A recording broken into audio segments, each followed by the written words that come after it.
I should have left the second I saw the freezer door swing open by itself. It was 2:47 a.m. I remember that because I looked at my phone right before clocking out. I work night shift stocking shelves at a Walmart in rural Indiana, dead zone, nothing around for miles. The kind of place where silence doesn't feel peaceful, it feels loaded. That night, I stayed late to finish zoning aisle 19, frozen foods. Most of the night crew had already left. Just me and an old janitor named Clyde were left, and he was somewhere back near electronics with his headphones on, humming old Johnny Cash songs. That man couldn't hear a nuke go off next to him. I was alone. Or at least, I thought I was. I was facing the shelves, lining up some lean cuisines, when I heard the unmistakable click of one of the freezer doors unlatching behind me. I turned. The door to the bottom row of freezers was wide open, fog spilling out across the floor like dry ice. No one was there. At first, I thought maybe I hadn't shut it right earlier. But then, it happened again. Click. Another door.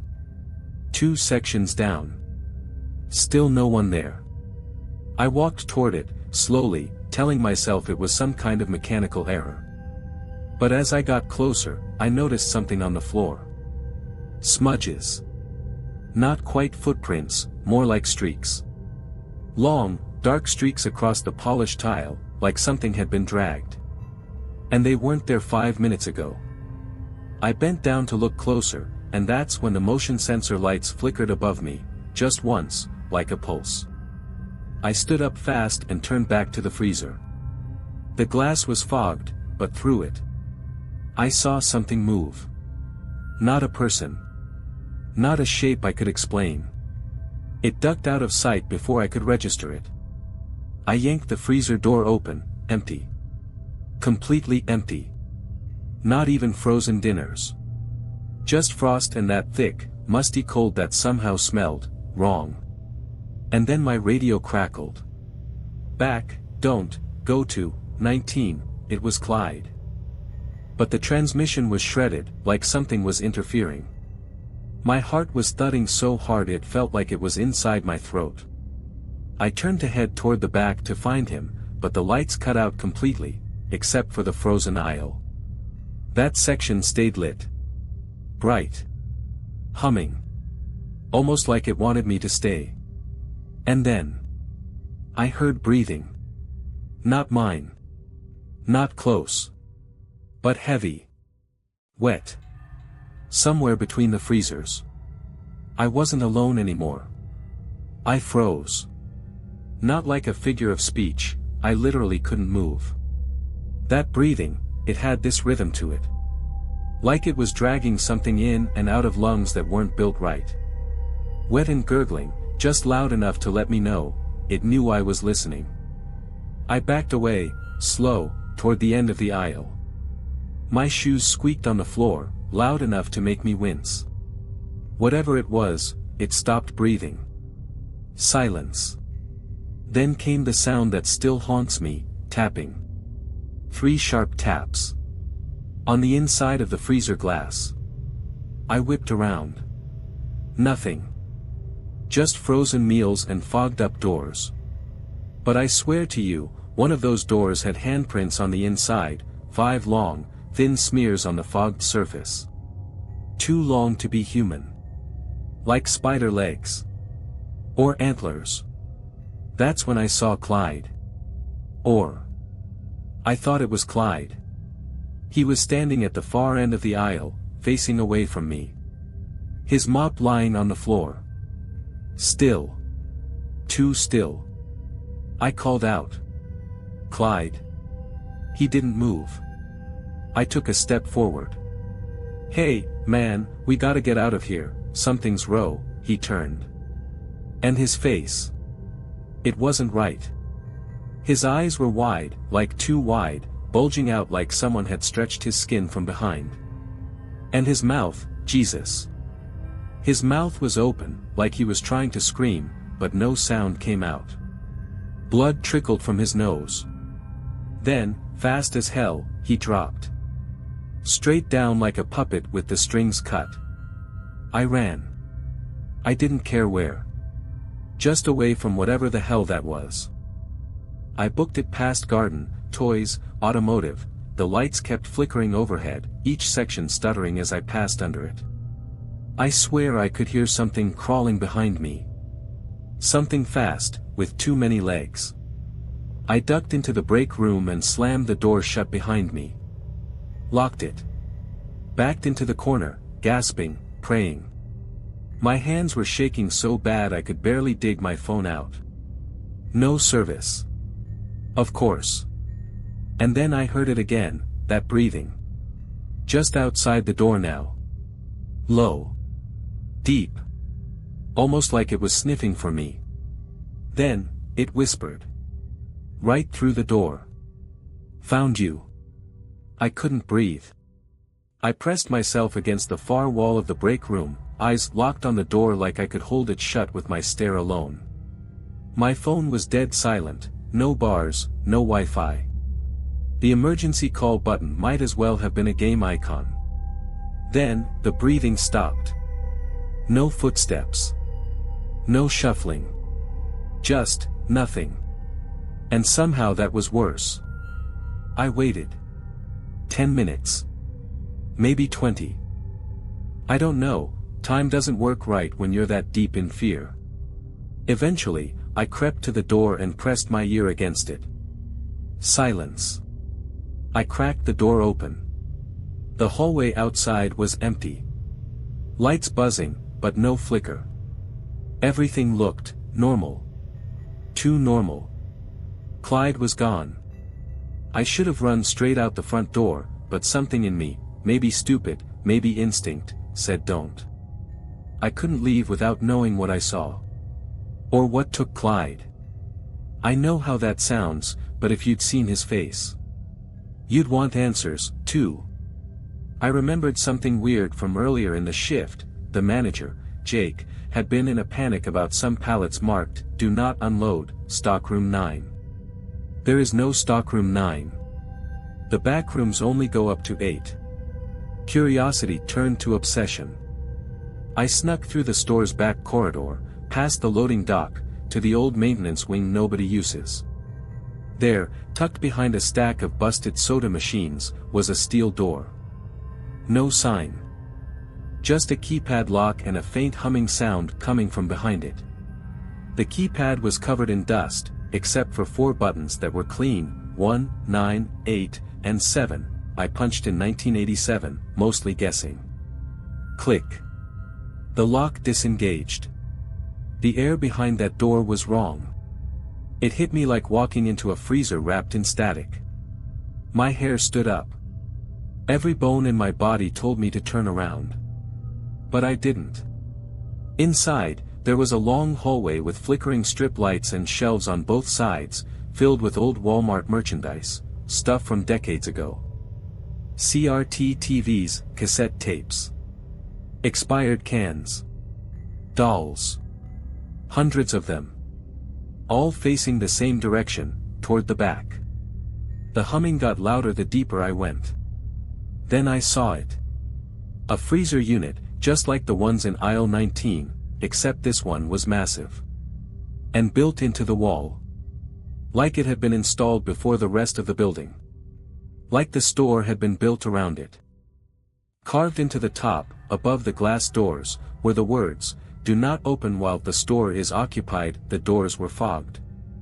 Frost spread out like veins across the glass. And from inside, something knocked. 3 times. Same as before. Then, it answered me. "Still watching you." I stepped back from the freezer, heart pounding so hard I could hear the blood in my ears. That voice, it wasn't just speaking. It was inside. Not in my head, exactly. But not in the air either. It sounded like it came from under my skin. I reached for my phone. Still no signal. But the camera worked. I lifted it to take a photo of the freezer, and that's when I saw it.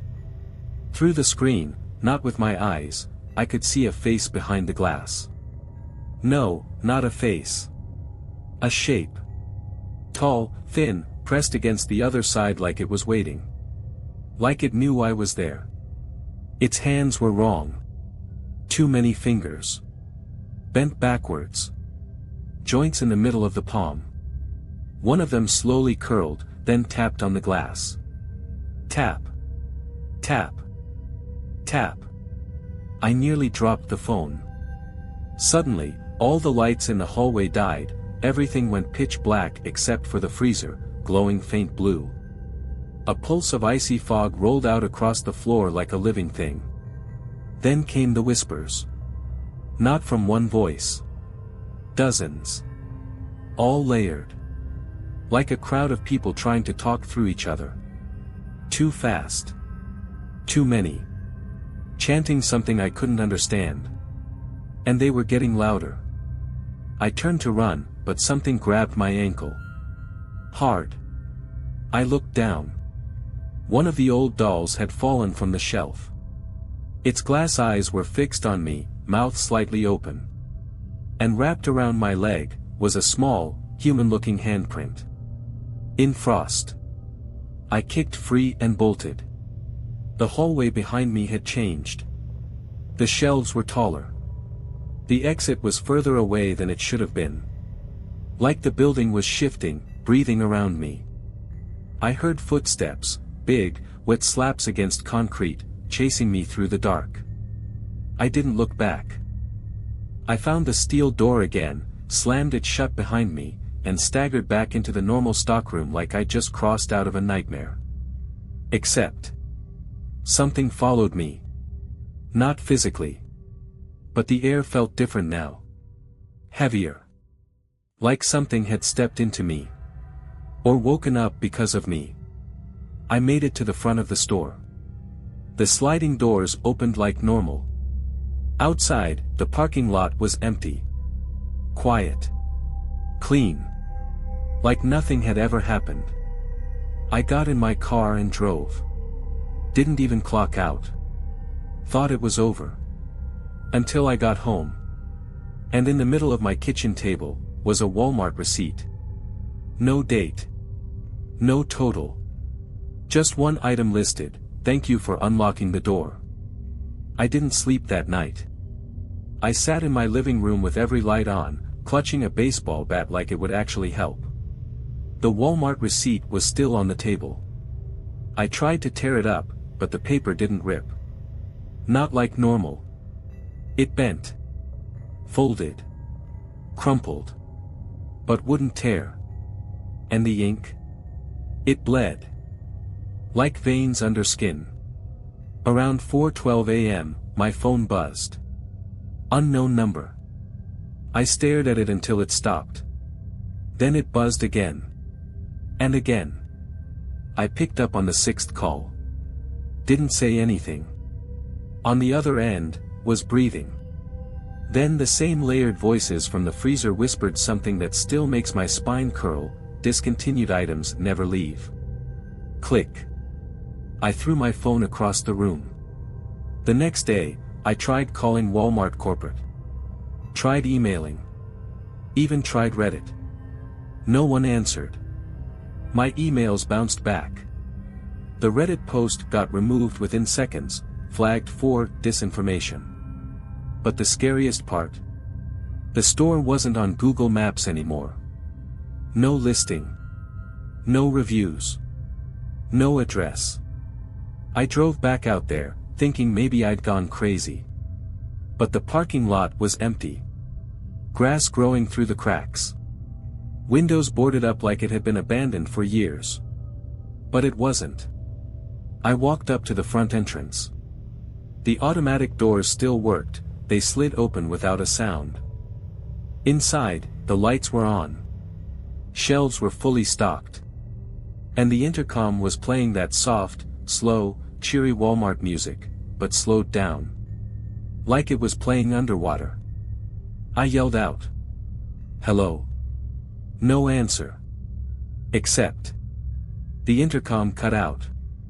And then a voice, not the music, whispered through the speakers, "Return to aisle 19." I ran. I know how dumb that sounds. But part of me felt like I had to go back. Like something was unfinished. Or maybe, like I'd left something open. When I reached the frozen section, everything looked normal. No fog. No busted lights. Just frozen pizzas, burritos, TV dinners. Same as always. And right there, leaning against the freezer door, was Clyde's mop. No blood. No body. But scrawled across the frosted glass, in reverse, from the inside, were the words, "You let it out." The second I saw that writing on the freezer glass, "You let it out," my legs locked up. My mouth went dry. It was like those words weren't meant to be read. They were meant to be absorbed. Something in my chest felt tight, like those letters had wrapped themselves around my lungs. I backed away slowly. Every instinct screamed run, but it felt like the air itself was pressing in on me, like the store knew I was trying to leave. As if it didn't want me anymore, it just wanted to keep me. I turned to bolt and slammed straight into someone. I screamed. Flinched. But when I looked up, it was Jake, the manager. Or, what used to be Jake. He looked like he hadn't slept in weeks. Eyes sunken, lips pale, and arms trembling like he'd been holding back a panic attack since the Cold War. He grabbed my shirt and hissed through clenched teeth, "Why did you open the door?" I didn't know what it was, I thought. He shook me. Hard. That wasn't a freezer. That was a seal. That thing inside, it's not a thing. It's a filter. It keeps the rest out. I stared at him, not understanding. The rest of what? Jake glanced around, eyes darting up to the ceiling like he expected it to crack open. Then he leaned in close, whispered, "There's more than one." Before I could respond, the lights above us exploded, one after the other, down the aisle, like dominoes. Glass rained down. Somewhere behind us, something let out a sound that wasn't a growl, more like a deep, glitched laugh. Jake shoved me. "Go. Loading dock, now." We sprinted through the back corridors, shelves rattling as if something massive was moving through the walls. The motion sensors kept triggering after we passed them. Like something else was following. We got to the back room. The emergency exit was padlocked shut. Jake pulled out a ring of keys, hands shaking so bad he dropped them. I knelt to help, and that's when I noticed the floor. Wet. Freezing cold. And underneath the spreading frost. Footprints. But not human ones. They were too long. Three-toed. And deep, like something with weight had just walked through. The lights flickered again. This time, they didn't come back on. Jake screamed. When I turned, he was gone. No noise. No struggle. Just, gone. His keys lay spinning on the floor. I snatched them and ran through the dark, fumbling for the right one. Something slammed against the wall behind me. Once. Twice. Getting closer. Finally, the lock gave. I burst through the loading dock door into the freezing night air, lungs heaving, heart about to explode. I looked back just once. The door was open. Inside, something tall and hunched stood just beyond the threshold, watching me. And then it spoke. Not aloud, not with a voice, but inside my head. "You don't leave clean." I drove for hours after I left that Walmart. Didn't stop. Didn't eat. Barely blinked. I made it all the way to Ohio before I finally pulled into a gas station, hands shaking so bad I dropped my wallet twice. I looked in the mirror while I pumped gas. That's when I saw it. A mark. On my neck. Faint, like a freezer burn, 5 thin lines, curling around the base of my throat. The same shape as the handprint I saw on the freezer glass. I scrubbed it raw in the gas station bathroom. It wouldn't come off. The clerk behind the counter, an old woman with eyes that never blinked, looked at me and said, without prompting, "Once they label you, there's no receipt to take it back." I hadn't told her anything. I drove to a cheap motel and barricaded the door with a chair. Sat in bed with the lights on. Tried to stay awake. But sometime after 3 a.m., I blacked out. When I woke up, there was a Walmart vest hanging on the back of the door. Clean. Pressed. My name stitched into the chest, "Hi. I'm redacted. How can I help?" Below it, on the floor, was a new receipt. I didn't want to pick it up. But I did. Items: 1 human host, returned to system, aisle, 19 status, restocking in progress. That night, I started seeing them in my dreams. The cold ones. Lurking between aisles that stretched for miles. I wasn't watching them anymore. They were watching me. Every store I went into after that, Target, gas stations, grocery stores, I'd hear the same soft intercom chime, followed by static. Once, at a Home Depot, I swear I heard the same voice from the freezer whisper, "Rollback complete." I tried to warn people. Nobody listens. And lately, I've been forgetting things. Names. Places. I looked up my hometown last week and, it's not on the map anymore. Like I was never there. Like it was discontinued. But you're hearing this now, right? So I'm still real. I'm still out here. Right? If you ever find yourself working late, closing shift, graveyard hours, stocking shelves under flickering lights, and you hear a freezer door open behind you, don't look. And whatever you do, never open anything labeled Stockroom 9.